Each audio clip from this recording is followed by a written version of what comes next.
Continua o apresentador.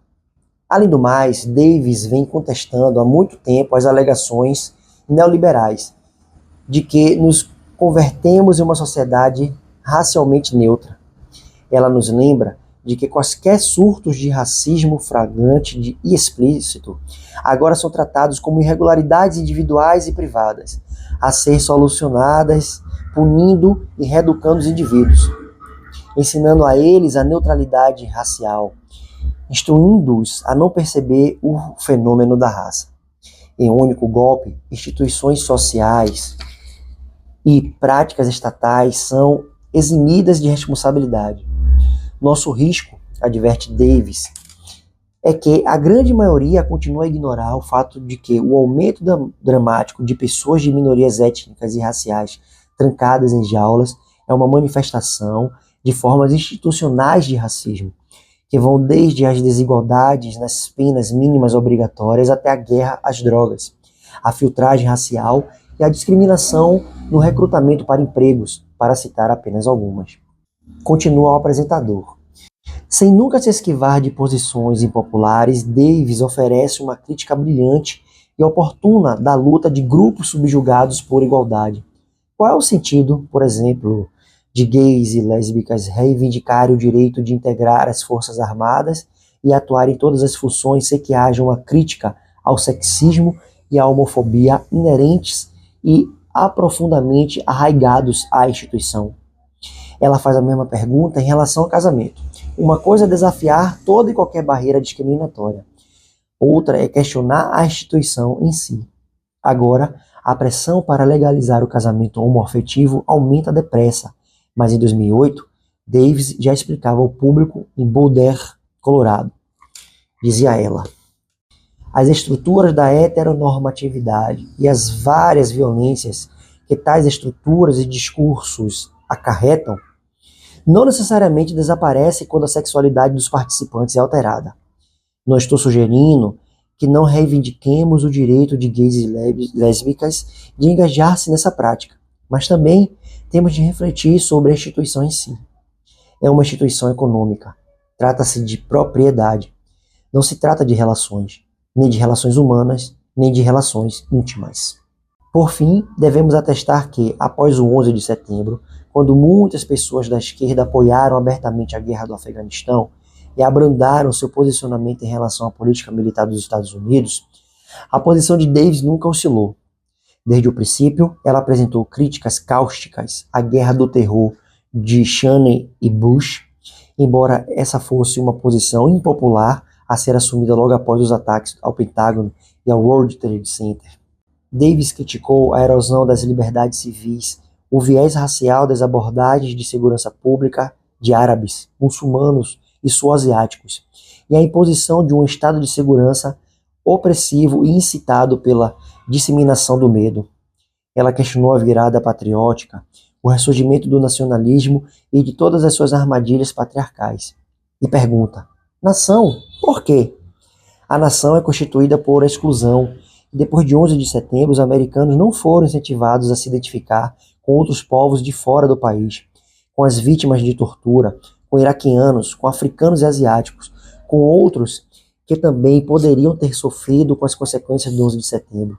Infelizmente, apesar de afirmar que é um cidadão do mundo, o presidente Obama também invocou a nação em primeiro lugar e pôs em marcha uma política externa que não é radicalmente diferente daquelas de seus antecessores. Ele continua a apoiar uma versão mais suave das políticas expansionistas, neoliberais e militaristas, que impulsionaram o último meio século da política externa dos Estados Unidos e com certeza não pretende restringir o poder militar estadunidense. Então, pessoal, mais uma vez me vem aqui à cabeça uma fala constante de Paulo Freire, que ele chamava atenção para a constância do pensamento crítico, o exercício do pensamento crítico a todo instante, uma pedagogia que não pode em nenhum momento se dar-se ao luxo da acriticidade, da falta da ausência de um pensamento crítico. Então, mesmo em um momento, em um contexto onde os estadunidenses tinham Obama como presidente, de um partido democrata, que trazia uma pauta majoritariamente de esquerda, progressista, não dá para não ter o pensamento crítico ligado em alerta o tempo inteiro. E ela traz aqui alguns exemplos de como essa política está incoerente com a proposta de dar uma liberdade democrática, vou utilizar esse termo, mais contundente no sentido de fortalecimento da democracia. E no sentido, sobretudo, de reconfiguração de sistema prisional, de repensar a lógica que está por detrás de discursos que aparentemente podem estar se tratando de outras questões ou estar querendo até mesmo minimizar certas situações, o risco que isso traz para o fortalecimento de uma lógica filosófica racista na cabeça das pessoas. Continua o apresentador. Contrariando as expectativas, a eleição de Obama teve, no início, o efeito de quase remover os movimentos sociais do nosso discurso público. Embora a organização popular tenha possibilitado sua eleição, todas as nossas discussões nacionais sobre a formulação de políticas se concentram na tomada de decisão individual por parte do presidente, excluindo as demandas dos grupos discriminados. Isso também afeta a maneira como a história é concebida na consciência popular.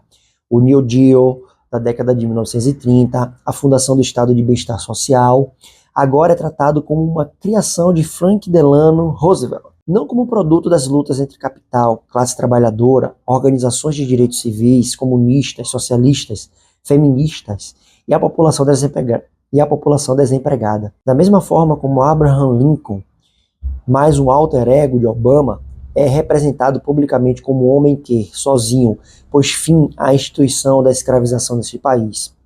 Até mesmo Lyndon Johnson recebe o crédito por nos conceder a Lei dos Direitos Civis, de 1964. Em todos os casos, o que produz mudanças radicais na sociedade é supostamente a associação entre grandes homens e a lei, não os movimentos sociais, não a imaginação e as ações de pessoas comuns. Mas Davis adverte mais uma vez contra a fetichização da lei como marcador de liberdade. Ela lembra que a 13ª emenda não aboliu a escravização, nem todas as formas de trabalho forçado. Embora o presidente Obama caracterize os Estados Unidos como nação das leis, as leis não produzem nem garantem a liberdade. Ainda precisamos de abolicionistas. E ainda precisamos de uma população empenhada em se organizar, se mobilizar e desafiar a injustiça com movimentos de transformação. O ano 2011 pareceu engendrar exatamente isso, uma nova onda de revoltas globais, rebeliões, motins, organização e movimentos de massa. Nos Estados Unidos, a onda tomou forma no surgimento inesperado do movimento Occupy. E desde que os primeiros manifestantes se estabeleceram nos Park, em Nova York, Angela Davis tem sido uma porta-voz poderosa e presente do movimento. De Nova York a Filadélfia, de Auckland a Berlim, o microfone humano projetou suas palavras para multidões indignadas que se opõem à ascensão de Wall Street e à privatização do que resta de nossas instituições públicas. Davis lembra a participante do movimento Occupy que, em nossos esforços por responsabilizar Wall Street pelo colapso econômico, não devemos perder de vista o objetivo maior, uma nova sociedade. A cada discurso, ela vislumbra a liberdade de formas diametralmente opostas à dos Friedrich von Hayek, Milton Friedman e Larry Summers do mundo. A visão de uma comunidade inclusiva, fundada na justiça e na igualdade, em educação, saúde e habitação, e na abolição do Estado carcerário policial. Ela também alterou as multidões de que tal visão de liberdade coletiva requer uma concepção radical de comunidade. Uma coisa é reunir-se em parques e praças públicas, nas ruas e nos saguões do Congresso. Outra coisa é permanecer justo e criar relações uns com os outros. Nossa unidade deve ser complexa.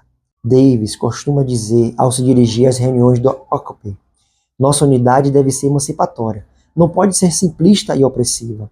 Em outras palavras, a liberdade é um processo de devir, de ser capaz de perceber e compreender a diferença dentro da unidade e de resistir à tendência de reproduzir as hierarquias entranhadas no mundo que queremos transformar. Em última análise, os discursos aqui reunidos são atuais e atemporais. Eles incorporam a visão radical e única de Angela Davis sobre a sociedade que precisamos construir e o caminho para chegar lá.